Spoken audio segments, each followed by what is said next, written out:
Dr. Elena Vasquez had been stationed on Kepler Station for 3 years. She worked as a xenobiologist, studying the strange creatures that traders brought from distant worlds. The station floated at the edge of known space, a massive metal structure filled with thousands of beings from hundreds of different species. Elena had seen many strange things in her time there. She had examined creatures with 6 eyes, beings made of living crystal, and animals that could change their shape like water. But nothing had prepared her for what she would find that cold morning in the cargo bay. The distress signal had come at 3 in the morning. A small trading ship had crashed into the docking area. The pilot was dead on arrival, killed by whatever had damaged his vessel. Station security had sealed off the cargo hold, waiting for someone qualified to examine what was inside. That someone was Elena. She walked through the empty corridors of the station, her footsteps echoing against the metal floors. The lights flickered above her head, casting strange shadows on the walls. 2 guards met her at the entrance to the cargo bay. They were Vorian soldiers, tall beings with gray skin and 4 arms. Their faces showed no emotion, but Elena had learned to read the subtle movements of their ear ridges.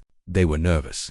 The first guard handed her a scanning device. His voice was deep and rumbling when he spoke. He told her that they had detected life signs inside the cargo hold, multiple life signs, but they could not identify the species. The ship's records were damaged beyond recovery. They did not know what world these creatures came from or what they might do. Elena took the scanner and nodded. She had dealt with unknown species before. It was her job, after all. She pressed her palm against the security panel, and the heavy doors slid open with a hiss of escaping air. The smell hit her first. It was a mix of blood, fear, and something else. Something wild and ancient. The cargo hold was dark. Elena activated the lights on her helmet and stepped inside. Crates were scattered everywhere, broken open by the impact of the crash. Strange fruits and dried meats spilled across the floor. And there, in the corner, something moved. Elena froze. Her heart began to pound in her chest. She raised her scanner slowly, pointing it toward the movement. The readings were unlike anything she had seen before. High intelligence, strong life signs, and extreme stress levels. She took another step forward. The movement stopped. 2 golden eyes appeared in the darkness, reflecting the light from her helmet. They were large and round, filled with fear and something else. Hope, perhaps, or desperation. Elena crouched down slowly. She made her body as small and non-threatening as possible. She had worked with frightened animals many times. She knew that sudden movements could trigger an attack, so she stayed still and waited. The creature emerged from the shadows. Elena felt her breath catch in her throat. It was a cub, a tiny, trembling cub that looked almost exactly like a tiger from Earth. But this was no ordinary tiger. Its fur was a deep purple color, with stripes that glowed faintly in the darkness. Its ears were longer than any Earth tiger, and small bumps ran along its spine, suggesting wings that had not yet developed. The cub looked at Elena with those golden eyes. It opened its mouth and made a small, pitiful sound. A cry for help.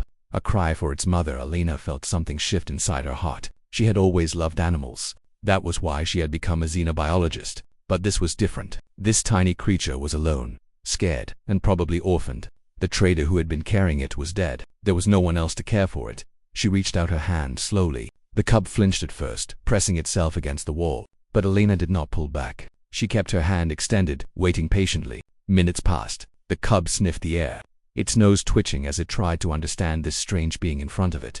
Then something amazing happened. The cub took a step forward, then another, and another, until finally, it pressed its small head against Elena's palm. Its fur was softer than anything she had ever touched. It was warm, too warmer than any Earth animal should be. The cub made another sound, but this one was different. It was not a cry of fear. It was a deep, rumbling purr that vibrated through Elena's hand and into her very bones. She picked up the tiny creature carefully, cradling it against her chest. It weighed almost nothing, maybe 2 or 3 kilograms at most. But to Elena it felt like she was holding something precious, something that had chosen to trust her when it had no reason to trust anyone.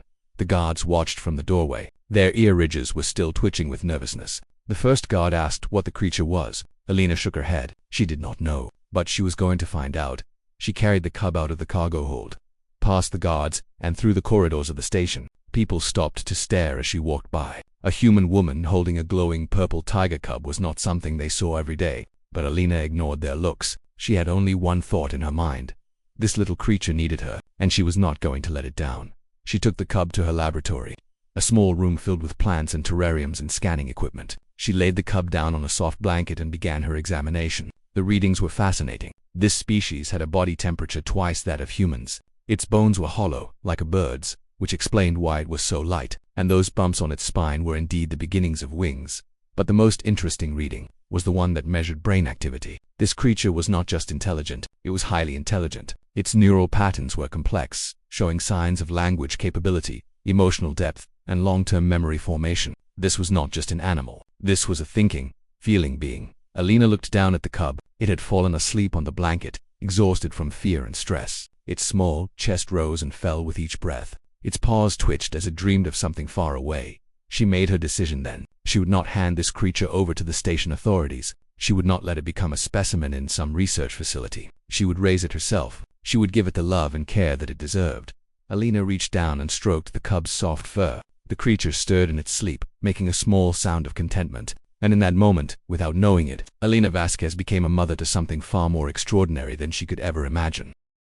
3 months passed on Kepler Station. The tiny purple cub grew bigger and stronger every day. Alina named her Nova, after the exploding stars that lit up the darkness of space. It seemed fitting for a creature whose stripes glowed like fire in the night. Nova had changed everything about Elena's life. The small laboratory that had once been quiet and orderly was now filled with toys, scratching posts, and half-eaten fruits. Nova had a particular love for the blueberries that came from the Andorran system. She would eat them by the handful, her small face covered in juice, purring with happiness. But Nova was not just growing in size. She was growing in mind as well. Alina had started teaching her simple words, using pictures and sounds to help her understand. At first, Nova could only make animal noises, growls and purrs and chirps that had no clear meaning. But after 6 weeks of patient teaching, something remarkable happened. Nova spoke her first word. It happened during breakfast. Alina was preparing food in her small kitchen, cutting fruit into small pieces for Nova to eat. The cub was sitting on the floor, watching her with those large golden eyes. Alina held up a piece of fruit and said its name, as she did every morning. She had done this hundreds of times before, but this time, Nova opened her mouth and repeated the word. Her voice was strange and rough, like stones grinding together, but the word was clear. Food. Alina dropped the knife. She stared at Nova with wide eyes. Nova stared back, confused by the sudden silence. Then she spoke again. Food, food, mama, food. Mama. The word hit Alina like a wave crashing against rocks. Nova had called her mama. This tiny alien creature, orphaned and alone, had chosen Alina as her mother. Tears began to stream down Alina's face, but they were not tears of sadness. They were tears of pure, overwhelming joy. From that day forward, Nova's language skills grew rapidly. Within another month, she could speak in short sentences. Her vocabulary expanded every day. She asked questions about everything. Why was the sky black in space? Why did different species look different? Why did Alina have to work so much? Alina answered every question as best she could. She showed Nova pictures of Earth, the blue and green planet where humans came from. She explained that humans had traveled into space to explore and learn about the universe. She told Nova stories about her childhood, about the mountains and oceans and forests of her homeworld. Nova listened to everything with intense focus. Her golden eyes would grow wide with wonder as Alina described things she had never seen. Snow falling from the sky, waves crashing on sandy beaches, birds flying through clouds of mist. These were alien concepts to a creature born in the darkness of space. But Nova also told Alina about her own memories. They came in fragments, broken pieces of a life before the crash. She remembered warmth, many bodies pressed together in a den, other cubs like herself, playing and tumbling and nipping at each other with tiny teeth, and a great presence that watched over them all.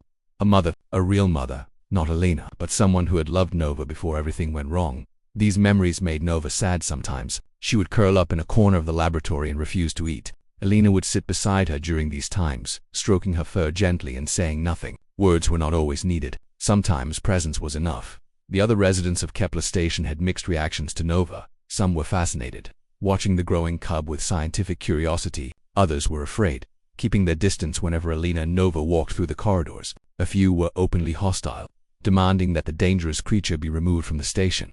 The Vorian guards were the most suspicious of all. They had reported the discovery to Station Command, and now there were always soldiers nearby, watching Nova's every move. The head of security, a scarred Vorian named Commander Krell, visited Alina's laboratory regularly. He would stand in the doorway with his forearms crossed, his dark eyes fixed on Nova with obvious distrust. Nova did not like Commander Krell. She would hide behind Alina whenever he appeared, pressing her growing body against her human mother's legs. Alina understood the cub's fear. Commander Krell had made his position clear from the beginning. He believed that Nova was dangerous. He wanted her confined to a cage, or, better yet, removed from the station entirely. But Alina refused every request. She argued that Nova was peaceful and intelligent, more like a child than an animal. She presented her research data, showing Nova's remarkable cognitive development. She begged the station council to give Nova a chance. The council was divided. Half wanted to follow Commander Krell's rec. The other half were curious about this unknown species. In the end, they reached a compromise. Nova would be allowed to stay, but she would be monitored constantly. Any sign of aggression, and she would be removed immediately. Alina accepted the terms, knowing she had no choice. She redoubled her efforts to teach Nova about peaceful behavior. She explained that they were living among many different species, and that it was important to be gentle and kind. Nova listened carefully, her golden eyes serious and thoughtful. Months continued to pass. Nova grew from a small cub into something much larger. Her wings had developed now, great purple membranes that stretched from her shoulders to her hips. She could not fly yet, but she would practice every day, jumping from high places and gliding down to the floor. Her stripes glowed brighter too, pulsing with light when she was excited or happy. Elena's laboratory became too small for Nova. They moved into larger quarters, an unused storage area that Alina converted into a home. There was room for Nova to run and jump and stretch her wings. There was a high platform where she could sleep, looking down at the door like a guardian protecting her territory. And there were nights when Nova would curl around Alina like a living blanket, her warm body keeping the cold of space away. Those were Elena's favorite moments. She would lie there in the darkness, listening to Nova's deep purring, feeling safe in a way she had not felt since leaving Earth. She had come to Kepler Station looking for discovery. She had found something far more precious. She had found a daughter. And though the universe was vast and cold and filled with unknown dangers, Alina knew that nothing would ever take Nova away from her. She would fight every enemy, break every rule, defy every authority. A mother's love knew no bounds. Nova sensed this love and returned it fully. When Alina was tired, Nova would bring her blankets. When Alina was sad, Nova would nuzzle her face and make soft, comforting sounds. When Alina was in danger, Nova would stand before her with wings spread wide, ready to protect the only family she had left. They were bonded now, human and alien, mother and daughter. Nothing in the universe could break that bond, but the universe was about to test them in ways neither could imagine. The alarm sirens began screaming at midnight. Red lights flashed through the corridors of Kepler Station. Emergency announcements echoed from every speaker, warning of unidentified vessels approaching at high speed. Alina jolted awake, her heart pounding in her chest. Nova was already standing, her wings spread wide, her golden eyes fixed on the door. The glow of her stripes had turned from soft purple to angry red, pulsing in rhythm with the alarm. "Something is coming," Nova said, her voice low and serious. "Something familiar." Alina scrambled out of bed and grabbed her communicator. She tried to contact the command center, but the channels were jammed with frantic voices. Guards were shouting orders. Scientists were demanding information. Civilians were screaming for evacuation procedures.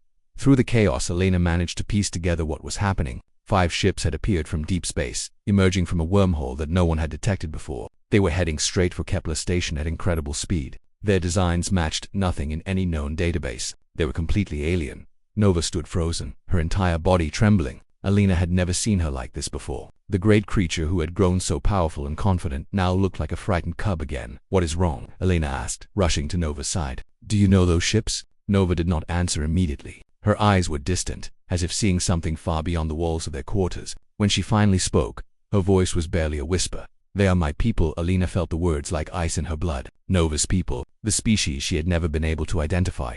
The civilization she had assumed was lost forever. They were here, and from the way the station's defenses were scrambling, they were not coming in peace. The next hour was pure chaos. Alina and Nova made their way through the crowded corridors, pushing past terrified civilians and running soldiers. Commander Krell's voice boomed over the speakers, ordering all non-essential personnel to shelter areas, but Alina ignored the commands. She had to reach the command center. She had to understand what was happening. They arrived at the massive doors of the command center just as they were sealing shut. Alina pounded on the metal, screaming to be let inside. The doors opened a crack, and a guard's face appeared. It was one of the Vorians who had been watching Nova for months. His expression changed from annoyance to fear when he saw the great winged creature standing behind Alina. "Let us in," Alina demanded. "My daughter might be the only one who can communicate with those ships." The guard hesitated. Commander Krell's voice came from inside, ordering him to seal the doors. But Alina pushed forward, squeezing through the gap before anyone could stop her. Nova followed, her massive form barely fitting through the narrow opening. The command center was a dome of screens and consoles, filled with officers monitoring the approaching vessels. At the center stood Commander Krell, his 4 arms working different controls simultaneously. When he saw Alina and Nova, his face twisted with anger. "Remove them immediately." He barked at his guards, but before anyone could move, Nova spoke. Her voice was different now, deeper and more commanding. It echoed through the room with a power that made everyone freeze. "Stop. They will not attack. If they see me." The screens showed the 5 ships had stopped their approach. They hung in space just outside weapons range, their strange hulls glowing with the same purple light as Nova's stripes.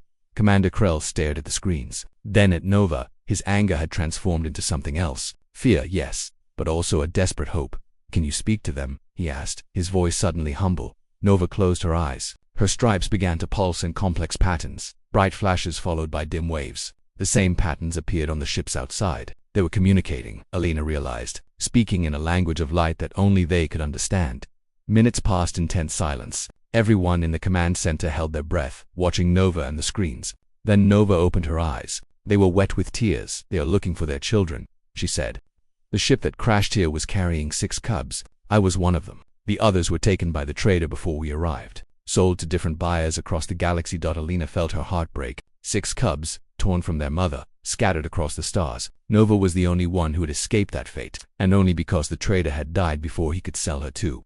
"They have spent years searching," Nova continued. "They traced 1 cub to this station. They came here ready to destroy everything to get their child back. But now they see me. They see that I am safe, that I am loved." Commander Krell stepped forward. His voice was cautious, but his ear ridges showed genuine curiosity. "What do they want now?" Nova turned to look at Alina. Their eyes met, human and alien, mother and daughter. When Nova spoke again, her voice was soft but filled with determination. "They want to meet the human who saved me. They want to thank the one who became my mother when no one else would." The command center erupted in confused voices. Officers shouted questions. Guards gripped their weapons nervously. But Alina heard none of it. She was already walking toward the docking bay doors, Nova following close behind.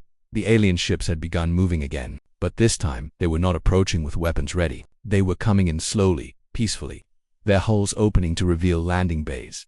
Commander Krell shouted orders for his guards to follow. He was not going to let Alina walk into an unknown situation without protection. 24 armed soldiers formed a perimeter around the main docking bay, their weapons pointed at the approaching vessels. Alina stood at the center of it all, small and alone among the massive military presence. Nova stood beside her, wings folded, stripes glowing gently. They waited together as the first ship touched down, its engines humming with a sound like distant thunder. The doors of the ship opened slowly. Light spilled out, purple and warm, and within that light, figures began to appear. They were like Nova, but much, much larger. Adult members of her species, their wings spanning meters, their stripes blazing with patterns of welcome and hope. And running ahead of them, tumbling over themselves in excitement, came 5 small shapes. Cubs, 5 cubs with purple fur and golden eyes, each one crying out the same word in their rough, grinding voices. "Mama, mama, mama." They rushed past the guards, past the soldiers, past every weapon pointed in their direction. They ran straight to Alina, who fell to her knees as 5 small bodies crashed into her, rubbing against her, purring, crying with joy. The guards shouted in alarm. Weapons were raised, but Nova spread her wings wide and let out a roar that shook the entire docking bay. The sound was a warning and a promise. "Touch them," it said, "and face my wrath." Alina looked up, surrounded by 6 alien cubs who had all claimed her as their mother. Tears streamed down her face. She did not understand how this had happened. She did not know why these creatures had chosen her. But she knew one thing with absolute certainty. She would never let any of them go.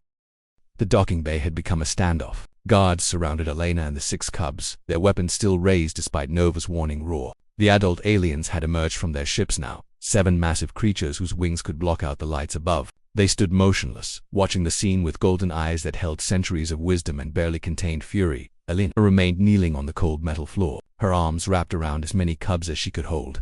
They pressed against her from all sides, their small bodies trembling with exhaustion and relief. She could feel their hearts beating rapidly, like tiny drums of hope. Commander Krell stepped forward, his movements slow and careful. He had fought in many battles during his long military career. He had faced enemies that could crush starships with their bare hands. But he had never felt fear like this before. These creatures were not just dangerous. They were something else entirely. Something ancient and powerful beyond his understanding. The largest of the adult aliens moved toward him. Its stripes pulsed with patterns that Nova quickly translated, her voice carrying across the silent bay.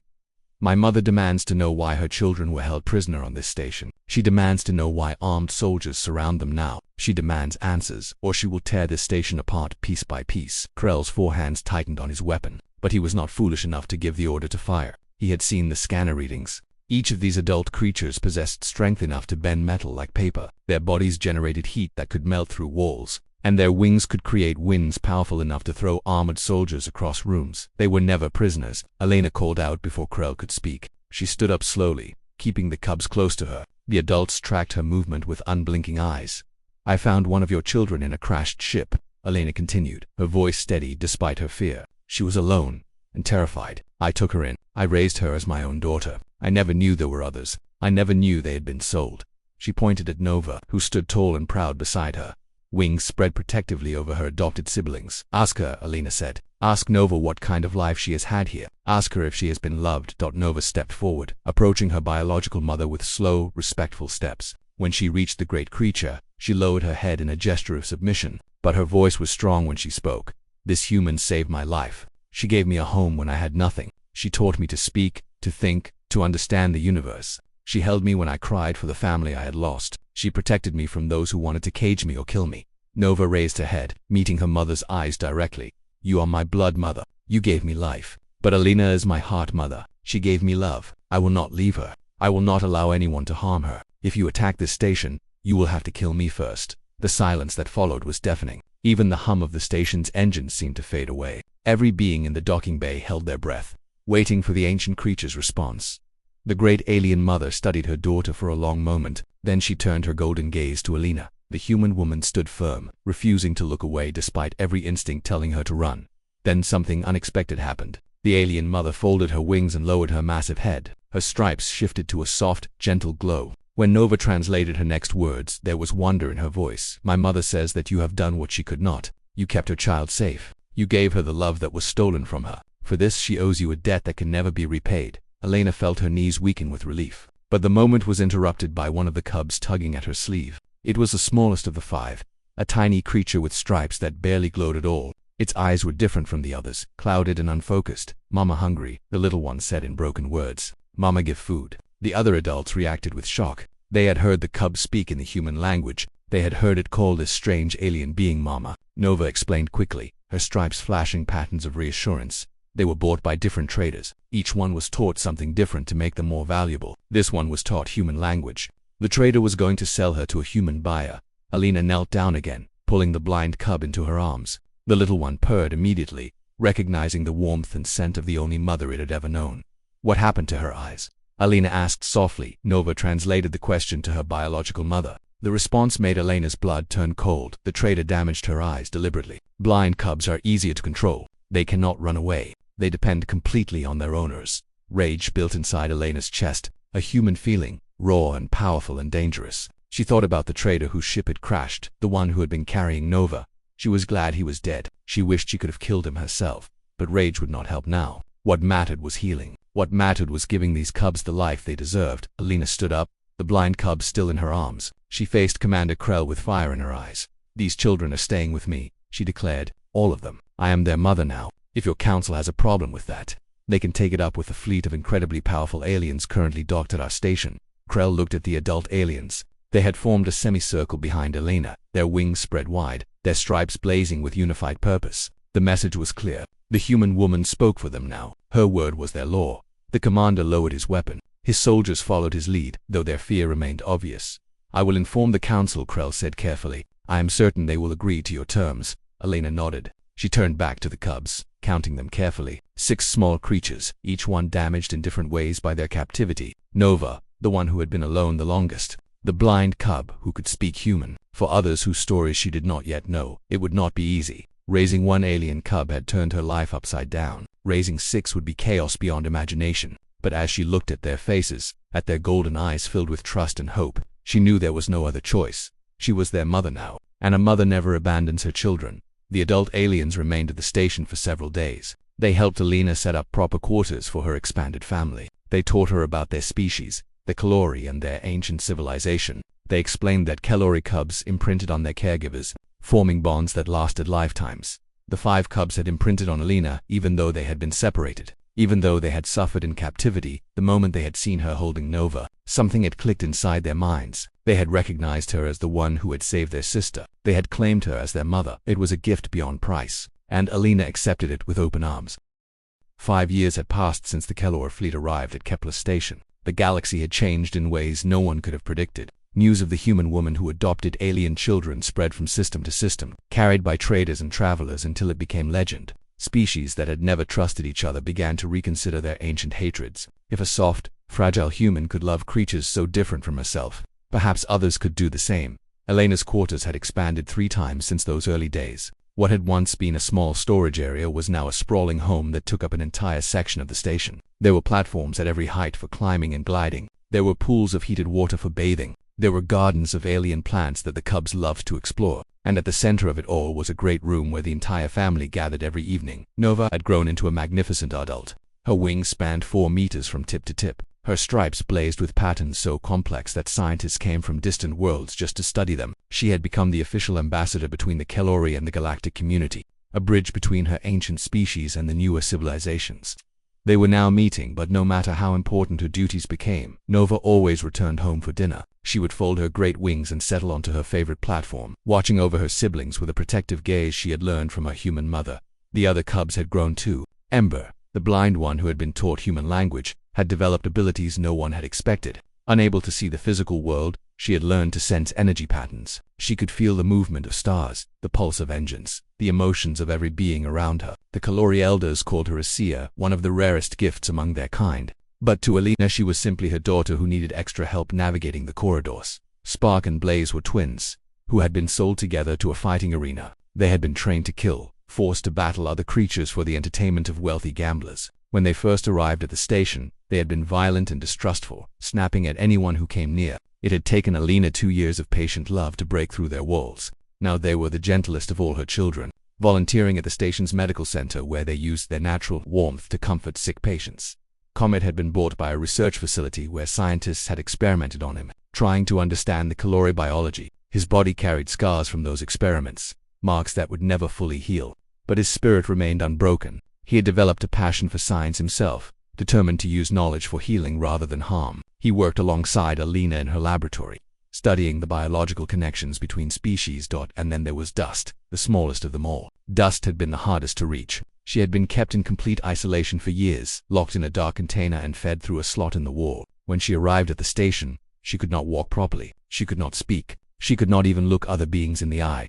It had taken every ounce of Elena's love to bring Dust back to life. Countless nights sitting beside her, singing human lullabies that Dust could not understand but somehow found comforting. Endless patience as Dust learned to trust touch, to accept food from another's hand, to believe that not all beings wanted to hurt her. Now Dust was the most attached of all the cubs. She followed Alina everywhere, never letting her human mother out of sight. And when Alina held her close, Dust would purr with a sound like rain falling on leaves, soft and peaceful and full of gratitude. The evening gathering had become sacred to their family. Alina would prepare food from a dozen different worlds, combining flavors in ways that made her children's eyes light up with joy. They would eat together, sharing stories of their day, laughing at jokes, debating ideas, just being a family. Commander Krell had retired from the military. He had been changed by watching Alina with her children, seeing how love could transform even the most damaged souls. He now worked as a counselor for refugee families, helping them adjust to life on the station. Sometimes he would visit Elena's quarters, bringing gifts for the cubs who had once terrified him. He had become something like an uncle to them, gruff but caring in his own way. The Kelori biological mother, whom the cubs called grandmother, visited regularly. She had accepted Alina as part of her extended family, a status that carried enormous weight in Kelori culture. When Alina had asked why she was willing to share her children, grandmother had given an answer that still echoed in Alina's mind. Love is not diminished by sharing, it is multiplied. You gave my children something I could not give them. You gave them proof that the universe is not only darkness and cruelty. You showed them that strangers can become family. Those words had spread throughout the galaxy, repeated in countless languages on countless worlds. The human lesson, some call it, the teaching that compassion knew no species boundary, that a mother's love could transcend biology, culture, and even the vast distances between stars. Alina had never asked for fame. She had never wanted to become a symbol. She had simply done what felt right, caring for a frightened cub who needed her. But the universe had decided that her story mattered, and so it spread, changing hearts wherever it went. On the anniversary of Nova's rescue, the entire station gathered for a celebration. Thousands of beings from hundreds of species came to honor the human woman who had adopted alien children. Alina stood on a platform above the crowd, surrounded by her family. Nova on her right, Ember on her left, the twins standing guard behind her, Comet and Dust pressing close like she might disappear if they looked away. She looked out at the sea of faces, so many colors and shapes and sizes. She thought about her journey from Earth, about the years of loneliness before Nova came into her life. She thought about every challenge, every doubt, every moment when she had wondered if she was doing the right thing, and she knew, with absolute certainty, that she would not change a single moment. Family is not blood, she said, her voice carrying across the crowd. Family is choice. Family is the beings who stand beside you when the universe is dark. Family is love given freely, without condition or limit. She looked at her children, her magnificent alien children who had chosen her as their mother. I did not know I was building a family when I picked up a tiny purple cub. I did not know I was starting a revolution. I only knew that a child needed me, and that was enough. Nova spread her wings and her siblings followed.